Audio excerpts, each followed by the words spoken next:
Get in the back seat. That used to mean something akin to, here's an orange suit and ticket to Guantanamo. Luckily, in the last few years, car makers have started to make the second row a lot less like going to prison. I'm Brian Cooley with my top 5 rear seat innovations. Now, by innovations, I'm not talking about your awkward fumblings back on dates in high school. Rather, the ways that car makers have taken tech to the second row and made it more than just a place to sit for a minute. I'm going to rank these by their everyday usefulness, because we've seen just about all of them here at CNET. Number 5, a rear cooler. Now, sure, you can use one of these to keep a can of Red Bull cold, but don't these really say booze to you?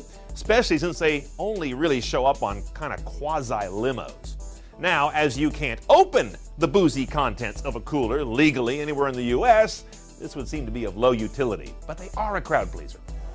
Number 4, climate control in the back seat. Now, many cars have had a back seat sort of third zone. Some split that into 2 zones for quad zone, but that's still mostly sharing the main HVAC system.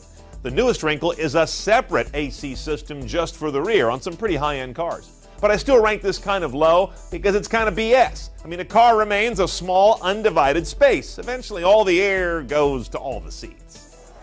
Number 3, a Wi-Fi hotspot. Now, most of our mobile devices today have their own connection to the internet or can bum one off the other device. But for a number of tablets and laptops, this can be cool. Add in the fact that General Motors is about to make it common on most of its cars and power it with 4G, and you may have just lost your last excuse to take a break from work. Number 2, rear seat entertainment. Now, I'm no fan of those dopey dual DVD headrest rigs, but let's face it, they aren't there for elegant execution, they're there for parental sanity, so they do have their purpose. But the most interesting systems today have really wide screens and let you plumb in your portable as a source instead of just relying on those antique optical discs. Now we're talking. Before I get to number 1, here's one great backseat innovation that touches all the rest, and that is great rear seat control panels. Back in 2004, when they revised the Jag XJ, I spotted the breakthrough here. Really sophisticated controls. Flash forward now to the latest Bentley Flying Spur, for example, with this cool detachable wireless controller that even connects to front row tech.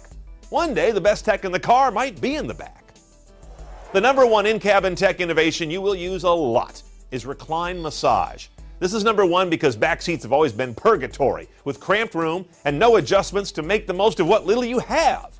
Adjustable rear seats used to be formerly the domain solely of super high-dollar cars, Maybachs and stretched LSs. But now you can ride in comfort in a Hyundai Equus with the same technology. Now, I've never understood massage seats personally, but I seem to be the odd man out there, so I'll give those a tip of my hat, and now they can have shiatsu massage and all kinds of crazy stuff. For more tech innovations like these, go to CNETOncars.com, where it's all about high-tech cars and modern driving. I'm Brian Cooley. Thanks for watching.